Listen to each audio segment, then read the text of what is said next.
희망을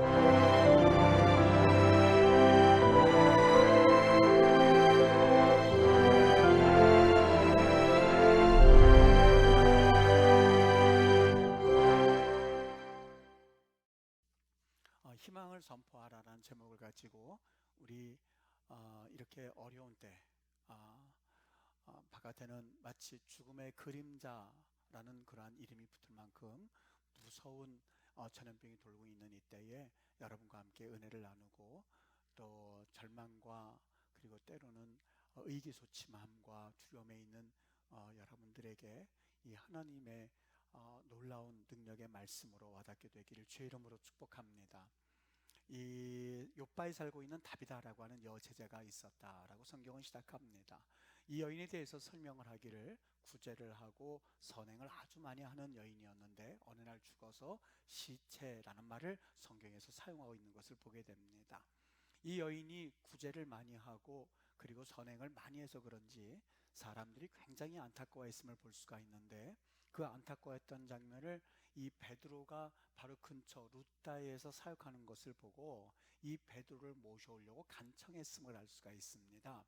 이 간청이란 말이 파라칼리오라고 하는 말을 쓰고 있는데, 이 파라칼리오라고 하는 이 말은 이 도움을 위하여서 간곡히 이야기하다, 어떤 사람에게 간절한 마음으로 자신이 원하는 것을 아뢰다 할 때에 이 파라칼리오라는 말을 씁니다. 그러니까 이 다비다라고 하는 여제자가 죽어서 시체가 된 것을 보고 그래도 그들 마음 가운데 이 베드로가 오게 되면 무언가 하나님의 역사가 있을 것이다 라는 마음을 가지고 그에게 간절히 요청했음을 알 수가 있지요. 이들의 간절함 때문에 그랬는지 이 베드로가 이 다비다를 위해서, 여기 보니까 뭐라고 말씀하고 있냐면 다 내보내고 무릎을 꿇고 기도했다라고 되어 있는데, 그리고 나서 그에게 외쳤을 때에, 다비다에게 일어나라 라고 외쳤을 때에 그 여인이 즉시 일어났던, 죽은 자가 살아나는 사건이 오늘 성경에 기록되어 있는 내용입니다. 여러분, 오늘 이 죽은 자를 향한 이 선포를 들으면서 사실상 이 베드로가 시체를 향해서 일어나라, 그것도 다른 사람들을 다 내보내고 나서 이런 선포를 하면서 이 죽은 자를 일으키는 모습을 보면서 웬만한 담력과 용기가 아니고서는 일이 쉽지가 않았을 텐데 라는 생각을 한번 해보았습니다. 여기 이 말을 읽다가 제가 한 가지 참 흥미로운 점이 하나 생겨났습니다. 여기 다비다야 일어나라 라고 하였을 때에 오늘 이 말을 어떻게 사용하고 있냐면 다비다 아나스테디라고 되어 있습니다. 두 글자로 되어 있습니다만 다비다 아나스테디, 다비다야 일어나라 라고 하는 명령입니다. 여러분, 이 말씀을 기록했던 이 사도행전의 내용은 누가 기록을 하고 있냐면 바로 누가가 기록을 하고 있습니다. 의사였습니다.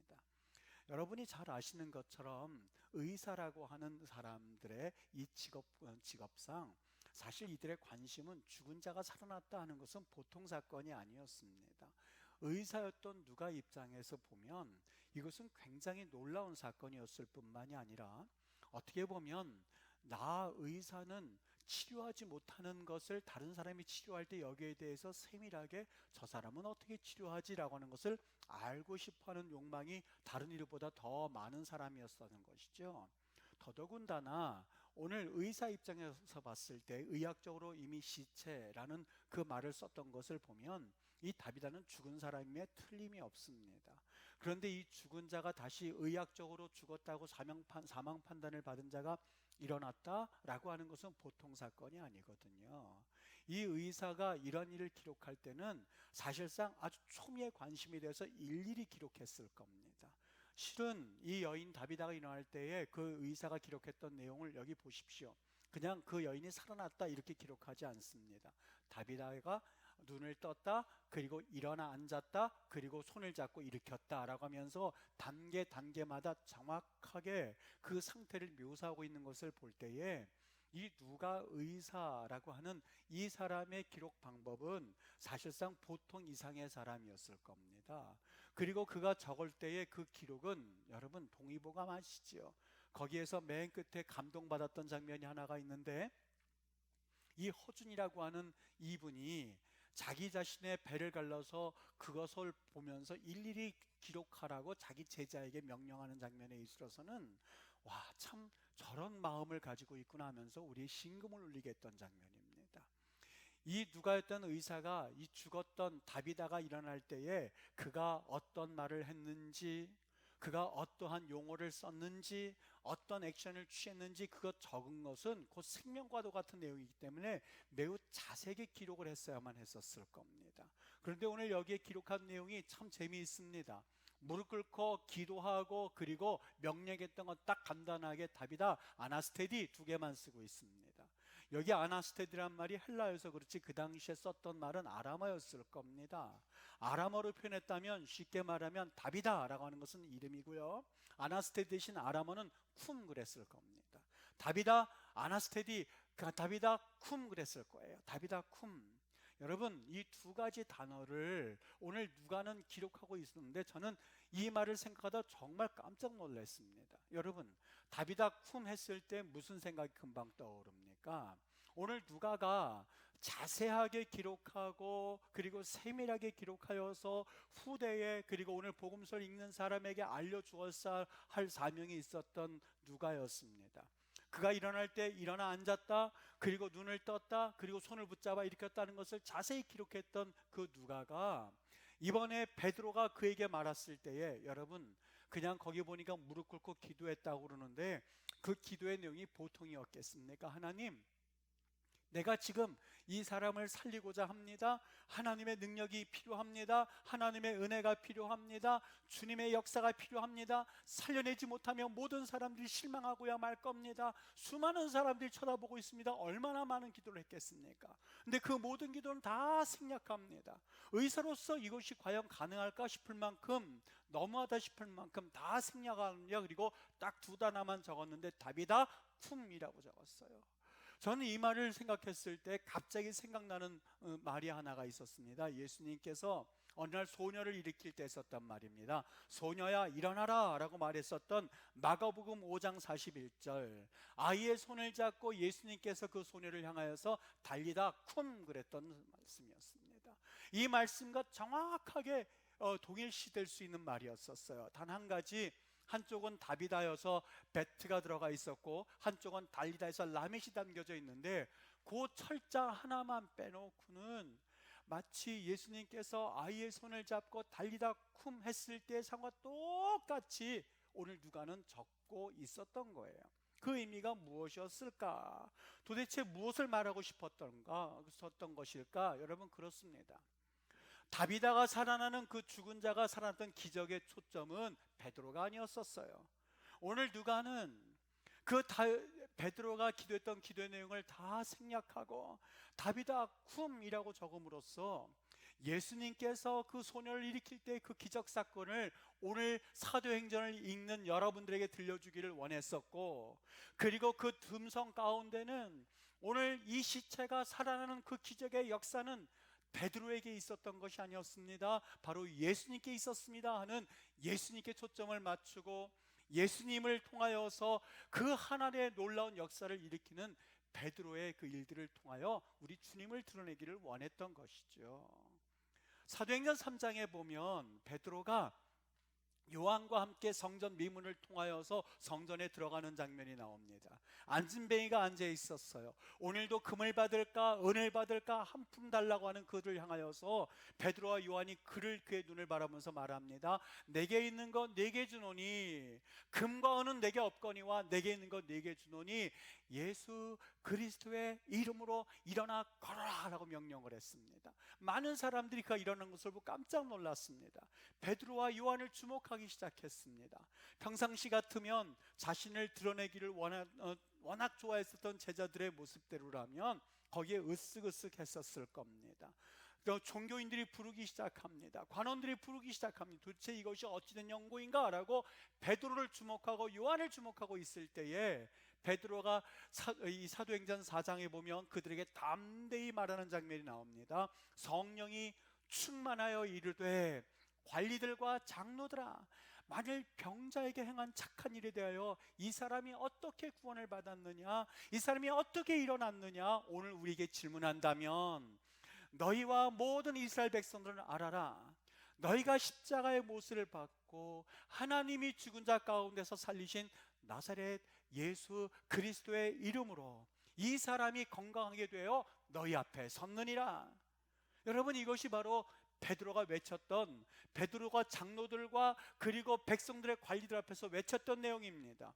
너희들이 죽인 예수는 너희 건축자들의 버린 돌이 되어서 진모퉁이의 머릿돌이 되었느니라. 다른 이로서는 구원을 얻을 수 없나니, 다른 이로서는 이를 구원시킬 수가 없으니, 다른 이로서는 이를 살릴 수가 없으니 천하 사람 중에 구원을 얻을 만한 다른 이름을 우리에게 주신 일이 없느니라. 그 이름 예수 그리스도를 외쳤던 겁니다. 예수님이 십자가에 못 박힘을 통하여서 나음을 입었고, 예수님께서 십자가 못 박힘을 당하여 그래서 우리가 다비다 쿰 하였을 때에 살아날 수가 있습니다 하는 것을 사도행전에 누가는 말해주기를 원했고, 그것이 바로 오늘 본문의 핵심이었었던 거예요.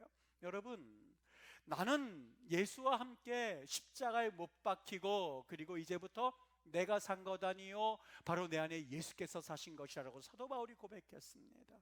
그는 3,000층을 봤었던 사람입니다. 그가 손수건을 들고 사람에게 얹은 병이 나았던 사람이었습니다. 많은 사람들이 그를 바라볼 수 있었고 주목받을 수 있었고, 그리고 그에게 대하여서 사실 위대함이라고 하는 존경의 찬사를 보낼 수 있을 즈음에 그는 고백합니다. 이제부터 내가 사는 것 아니요 내 안에 계신 예수께서 사시는 것이라고요. 여러분, 이것이 바로 다비다가 살 수 있었던 하나의 이유였었고, 이것이 우리가 살아날 수 있는 이유입니다.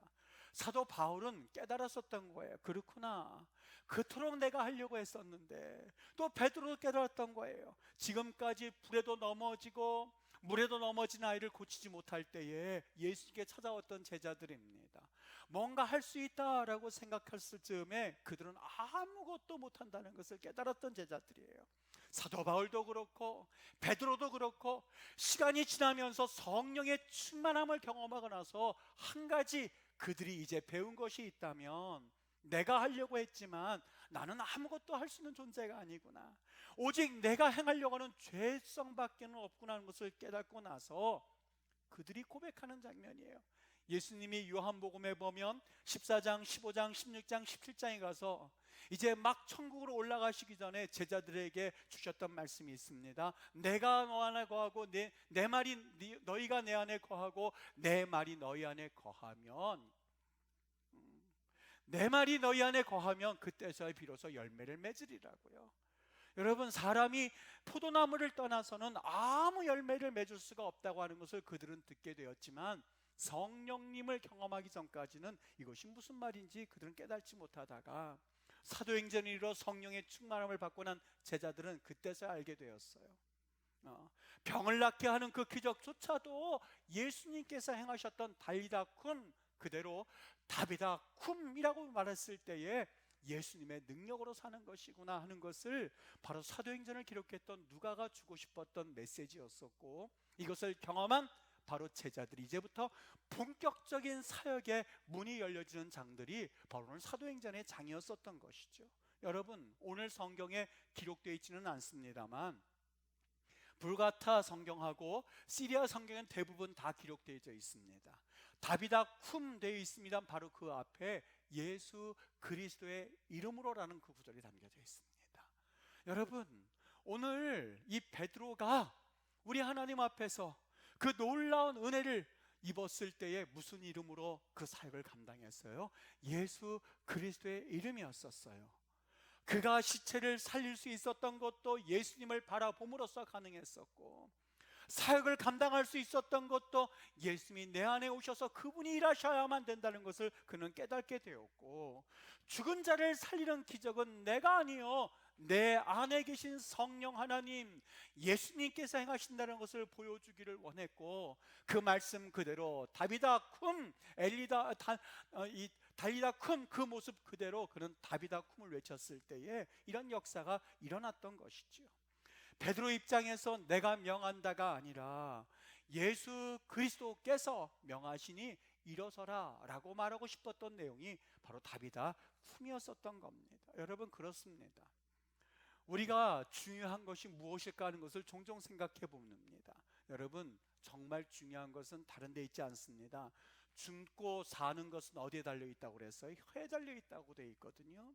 여기서 말한 혀라는 것은 단지 세치 혀를 말한다기보다도 죽고 사는 것은 그 혀를 가지고 하는 믿음의 말에 달려 있다는 것을 믿으시게 되기를 바랍니다.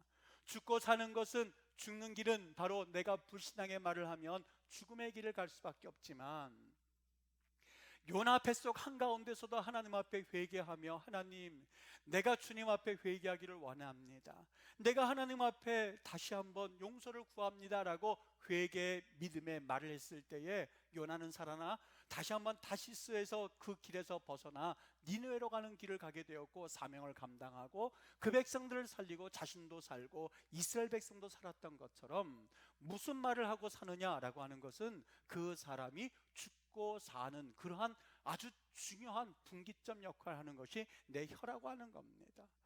우리가 이 땅을 살아갈 때에 믿음의 사람들이라고 하지만, 여러분, 무슨 말을 하고 살아가느냐, 어떤 말을 하고 살아가느냐, 우리의 혀를 어떻게 놀리고 있느냐라고 하는 것은 여러분, 단순히 내가 말하는 것 이상입니다.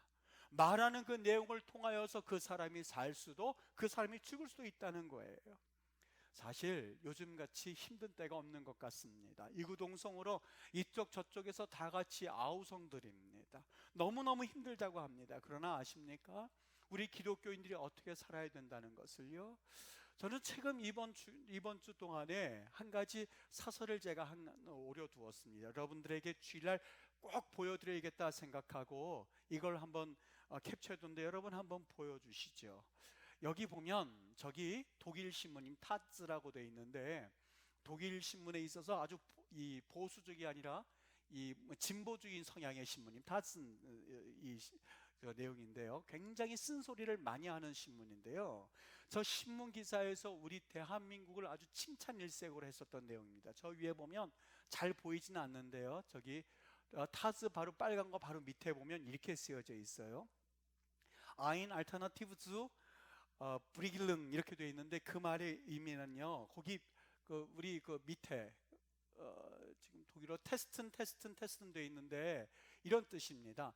또 다른 대안 선택이요, 봉쇄 조치가 아닌 다른 선택, 테스트죠. 검사하고 검사하라, 그 제목으로 써놓은 거예요. 그리고 쭉 밑에 우리 대한민국에 대해서 이야기를 적어 놓았는데, 일부분만 읽어 드릴게요. 제가 번역한 게 아니고 신문에 번역이 되어 있습니다. 이렇게 되어 있어요. 조기 검진은 통계 수치상으로 한국을 어렵게 만들기도 했지만 동시에 생명을 살렸습니다. 한국의 코로나 바이러스 치사율은 겨우 0.77%에 불과합니다. 세계적 사망률 3.4%에 한참 못 미치는 수치입니다. 그리고 사망의 3분의 2는 남자이고, 그리고 확진자는 62%가 여성이지만 사망자의 대부분 기저질환자에 불과하다 라고 하면서 우리 대한민국에 대해서 굉장한 그런 칭찬의 이야기를 타즈에서 쭉 써놨어요. 이번에 ABC 방송의 이현이란 기자, 이한 패널 기자의 그 내용이 담겨져 있는데요, 거기 보면 ABC 기사에는 이런 제목이 있습니다. 한국의 진원지 내부에서 씀. 그리고 CNN 기사에는 한국은 드라이브 스루 스테이션을 개척하다. 한번 여러분 들어보시죠.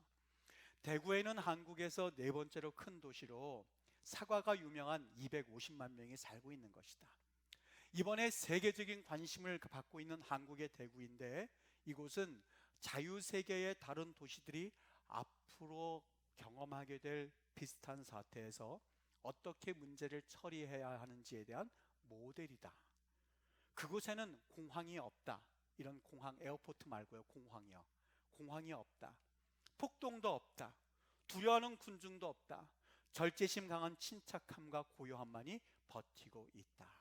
대구는 전염병과 함께 사는 것이 새로운 일상이 된 2020년대 수많은 현대인들에게 삶의 모델을 제시하고 있다. 그리고 이렇게 끝맺습니다.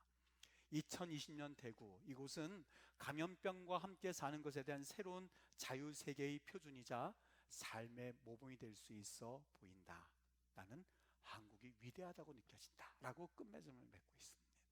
여러분, 믿음의 사람이 이야기한 것도 아니고 단순히 기자 한 명이 이 타즈에 나타난 독일 기자와 ABC의 이현 기자와 CNN 그 기사를 들으면서 마음이 뿌듯해오는 것을 느끼면서 한 가지 이런 생각이 들었습니다. 우리 기독교인으로서 어떤 말을 하고 살아가야만 하는가에 대한 또 하나의 표본을 그 기자들이 보여주고 있다고 생각이 됩니다. 프랭크 박사가요, 의미를 찾는 인간의 탐색이라고 하는 책에서 600만 포로 수용소에서 다 죽고 거기에서 살아남은 사람들이 있습니다. 그 생존자에 대해서 그가 연구하기 시작했는데 그 연구한 책에서 이렇게 말씀하고 있습니다. 마음에 희망을 포기한 사람은 심신이 최악이다. 여기에 살아남은 사람들 대부분은 소망을 잃지 않은 사람들이었다. 더 나아가 절망하는 동료들에게 소망을 갖도록 격려하던 사람은 모진 고문과 고통에도 끝까지 건강하여 생존에 나오게 되었다라고 말씀을 하고 있습니다. 여러분 참 놀랍지 않습니까? 우리가 살아갈 수 있는 방향이 뭔지 아십니까? 이 불안과 혼돈의 시대에 뭐가 필요할까? 여러분, 공포가 극도로 찾아왔을 때에 신문지상에서 어떤 데는 금을 사두라고 이야기를 하기도 하고 달러를 더 많이 사두라고 이야기를 하기도 하고, 여러분 부동산입니까? 아니면 이민입니까? 아니면 뭐라고 생각을 합니까?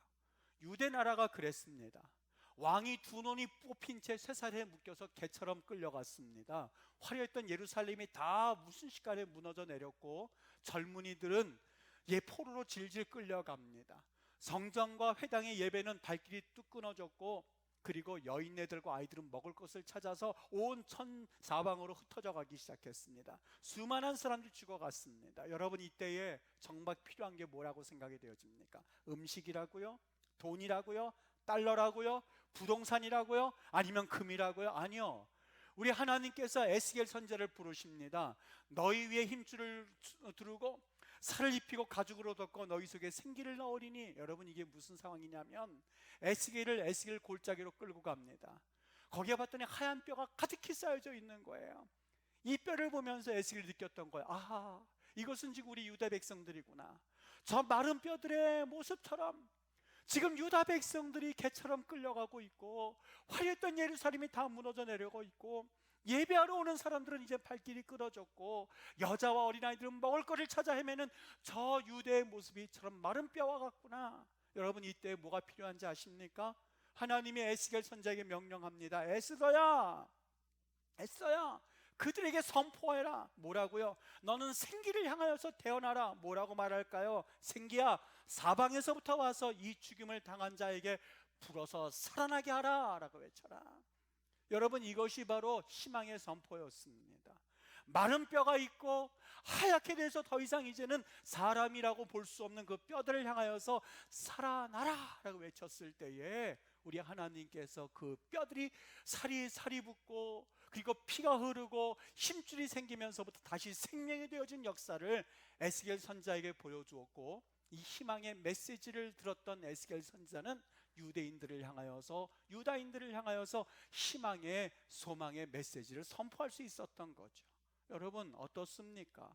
우리가 어떻게 살아가야만 할까? 오직 하나입니다. 어두운 밤에 별들이 빛나는 것처럼 진정한 믿음의 사람들은 환난의 때에 살아가는 방법과 환난의 때에 말하는 내용이 다릅니다. 때로는 실망과 좌절감에 있다 한다 할지라도 가장 어두울 때에 희망을 외칠 수 있고 소망을 외칠 수 있어야만 하는 법이거든요. 근데 이것이 마음대로 되지를 않습니다. 그저 내가 이렇게 해봐야지 한다고 해서 되는 것이 아닙니다. 뼈가 썩어 있고 물이 차 있고 그래서 살아날 희망이 없을 때에 아무리 에스겔이라도 뼈야 살아나란 말을 어떻게 할 수 있단 말입니까? 그가 할 수 있었던 유일한 이유가 있다면 하나님의 음성을 듣고 에스겔아 외쳐라 라는 그 음성을 들었을 때에 영의 눈을 열어서 하늘의 음성을 듣고 그 말씀을 여기 보면 대언이라고 말씀하고 있거든요. 대언, 디베르라고 하는 말은 하나님의 말씀을 듣고 그리고 외칠 때 이것을 써서 디베르, 대언이라고 말합니다. 하나님 앞에 기도로 서 있고 하나님이 주시는 영감의 눈을 가질 때야 비로소 영적인 눈이 열려야 소망이 열려지는 겁니다. 아람과 이스라엘 관계가 적대 관계였습니다. 어느 날 이 이스라엘 향해서 아람 왕이 모든 군대를 이끌고 쳐들어왔는데 계속해서 자기들이 가는 곳마다 이스라엘 백성들이 진을 치고 있었던 거예요. 그리고 자기들을 공격하는 거야. 이상하다. 누가 첩자가 있는 것 아닌가? 왕이시여? 아닙니다. 이스라엘의 하나님 앞에 영의 눈이 열려지는 한 사람이 있는데 바로 그 엘리사라고 하는 그런 선지자입니다. 그래, 그 사람을 잡아서 얼른 우리가 전쟁에서 승리하겠다고서는 그 도단성을 쭉 둘러쌉니다. 어느 날 아침에 일어나서 봤더니 아람 군대가 마치 쫙 자기를 둘러싸고 있는 거였었어요. 사환이 깜짝 놀라서 엘리사에게 갑니다. 엘리사님, 선지자님, 지금 큰일 났습니다. 아람 군대가 우리를 둘러싸고 있습니다 했을 때 엘리사가 전혀 두려워하지 않습니다. 전혀 놀라지도 않습니다. 그리고 하나님 앞에 기도합니다. 하나님, 저 사환의 눈을 열어서 우리를 둘러싸고 있는 아람 군대보다도 하나님의 불말과 하나님의 군대가 저 아람 군대를 둘러싸고 있는 것을 보게 해주시옵소서라고 기도했을 때 그의 영의 눈이 열려져서 불말과 불병거를 보고 그리고 하나님 앞에 살아나가는 그런 광경을 우린 열왕기서에서 볼 수 있는 것 아니겠습니까? 여러분, 세상이 커 보이고 그리고 절망감이 느껴지고 그리고 마치 죽을 것 같은 그러한 느낌을 가진 이유는 정말 세상이 무섭거나 세상이 커서가 아니에요. 오해하지 마십시오. 하나님을 바라보는 영적인 눈이 닫혀 있으면 세상은 커 보일 수밖에 없습니다. 그러나 하나님의 음성을 듣고 하나님의 음성에 따라서 태어나기를 원하는 그 마음이 가득 차 있을 때는 마른 뼈와 같은 세상을 향해서도 뼈들아 살아날지어다 라고 외칠 수 있는 것, 이것이 바로 하나님의 사람들이 살아가는 방법입니다. 옛날 소련의 우주비행사 티토브가 우주여행에서 돌아왔어요. 사람들이 막 몰려들었어요. 한 말씀 해주시지요. 하하, 나는 하나님이 계시다는 얘기를 수도 없이 들었습니다만 우주에 나가서 봤더니 그 어디에서도 하나님을 볼 수가 없었습니다. 그 다음에 미국의 우주비행사가 왔습니다. 그도 와서 사람들이 몰려들어요. 한 말씀만 해주십시오. 똑같은 눈을 가지고 그리고 대답을 합니다. 그 우주 비행사 맥디브라고 하는 사람이 아하, 나는 아마 그 소련 비행사를 염두에 두고 말했던 것 같아요. 우주의 신비 속에서 창조주 하나님이 분명히 계시다는 것을 확실하게 영안으로 느낄 수가 있었습니다 라고 말합니다. 여러분, 우리 하나님은 영입니다. 신령한 눈이 아니고선 절대 본래와 보일 수가 없습니다. 모두 똑같은 우주 비행사인데 한 사람은 예수님이 없다, 하나님이 없다라는 것을, 그리고 그것을 그냥 입으로 말하는 것을 두려워하지 않았지만 한 사람은 하나님이 계시다는 것을 보고 하나님이 계시다는 것을 느끼고 그리고 하나님이 자신을 향하여서 창조주라는 것을 인정하고 고백하는 그 비행사의 모습을 여러분 한번 그 차이를 생각해 보실 수 있지 않습니까? 도단성을 에워쌌던 하나님의 군대가 엘리사에게는 보였지만 그의 사회에게는 보이지 않았던 것이죠. 우리의 삶도 마찬가지입니다. 우리 주위에 보면 원수 마귀들이 얼마나 많은지 모릅니다. 육신의 눈만을 가지고 본다면 불안밖에 없어요. 초조함밖에 없어요. 좌절할 수밖에 없습니다. 절망할 수밖에 없습니다. 그러나 한 가지, 하나님의 사람들은 믿음으로 사는 거예요. 믿음으로 사는 거예요. 예수님을 구주로 믿고 영의 눈을 뜬 사람은 하나님 앞에 성령으로 말미암아 영의 눈으로 보실 수 있으셔야만 합니다. 별은 어두울 때 가장 빛나는 법이거든요. 여러분, 세상 사람들과 똑같이 두려워하고 세상 사람들과 똑같이 절망하고 산다면 도대체 믿음이 뭐냐는, 우리가 하나님을 믿는 이유가 어디 있냐는 거예요. 어두울 때에 별이 보일 수 있는 것처럼 믿음의 사람들, 하나님의 사람들은 믿음을 가지고 살아가야 돼요. 어떻게 해요? 어렵고 힘들지요. 코로나19 때는 두려워하지요. 그러나 담대하게 생사화복의 주인 되시는 하나님 아버지, 이 나라를 긍휼히만 여겨주시고 하나님 이 나라를 불쌍히만 여겨주시고, 여러 가지 힘든 과정 가운데 있지만 우리가 예배의 소중함을 알게 되었습니다. 여러 가지 힘든 가운데 있었지만 하나님, 이 땅 가운데서 우리가 그토록 기도하던 이단 세력이 무너지는 마지막 단계에 있으니 하나님 더욱더 기도하기를 원합니다. 하나님 은혜 주시어서 이 어두운 땅에 다시 한번 하나님을 믿는 거룩함이 무엇인지를 보게 하여 주옵시고, 하나님 앞에 엎드리는 그 거룩함이 무엇인가로 하여금 체험하게 해주시기를 원합니다라고 주님 앞에 외칠 수 있으셔야만 해요. 이게 바로 그리스도인이 살아가는 방법이에요. 이것이 기독교인들이 살 수 있는 유일한 길이에요. 의인은 믿음으로 말미암아 사는 거예요. 믿음으로 말미암아 사는 거예요. 여러분, 새벽기도 없으니까, 수요기도에 없으니까, 금요일에 없으니까 여러분 오해하지 마십시오. 우리로 하여금 내가 있는 위치에서 사명자 제사장의 역할을 감당하라고 하나님께서 테스트하는 기간이에요. 어떻게 살래? 어떻게 살래? 여러분, 이 목사가 수요 기도 예배 드리는 것 사명 가지고 한다고 믿으십니까? 그렇다면 여러분들이 수요 기도 시간, 여러분의 새벽 기도 시간, 여러분의 금요 기도 시간, 여러분 가정에서 사명자로 살고 있느냐라고 하나님이 I want to test you, 나 너 테스트하기를 원해 라고 할 때에 여러분 거기에 합격하십니까? 패스입니까? 아니면 페일입니까? 정확하게 하나님 앞에 결단하실 수 있어야 되지 않겠습니까? 요즘은 예수 안 믿으면 못 위를 걷게 할 거야 라는 예전에 공상당이 하던 그러한 시험은 없습니다만 아주 은근한 시험들이 있습니다. 예배 없으니까 살 것 같아. 그러시고 사십니까? 아니면 예배 없으니까 하나님 나 못 살겠습니다. 가정을 교회로 만들기를 원합니다. 내가 있는 위치에 하늘의 성령의 은혜를 경험하기를 원합니다. 믿음의 사람답게 살아가기를 원합니다 라고 하는 하나님과 나만이 있을 때에 나는 누구인가를 하나님 앞에 고백하실 수 있으셔야만 해요. 우리 하나님 앞에 믿음으로 살아갈 수 있게 되기를 바랍니다. 어렵습니다. 대한민국 어디로 가야 될지 때론 혼란할 때에 문제는 부동산에 있는 것이 아니라, 문제는 금에 있는 것이 아니라, 달러에 있는 것이 아니라 오직 살아계신 그 하나님 앞에, 하나님 이 땅에 선포하기를 원합니다. 희망을 말입니다. 이 땅에 다비다야 라고 하는 이 대한민국을 향하여서 다비다야 쿰이라고 말했던 것처럼 하나님 예수 그리스도의 이름으로 명령하노니 대한민국과 쿰 할 수 있는 믿음의 사람들이 우후죽순처럼 일어나셔야만 합니다. 오늘 여기에서 오프라인 드리는 우리 성도들은 물론이요, 온라인으로 예배하는 하나님의 거룩한 백성들은 물론이요, 여러분들이 있는 위치가 사명의 자리임을 믿으시고 한 주간 우리 하나님 보시기에 정말 믿음의 사람답게, 생명을 가지고 있는 사람들답게, 성령의 사람들답게, 믿음을 고백하는 예수 그리스도를 구주로 믿고 사는 사람들답게 한 주간도 승리하고 살다가 믿음 가운데 다시 한번 얼굴 볼 수 있게 되기를 예수님의 이름으로 축복합니다.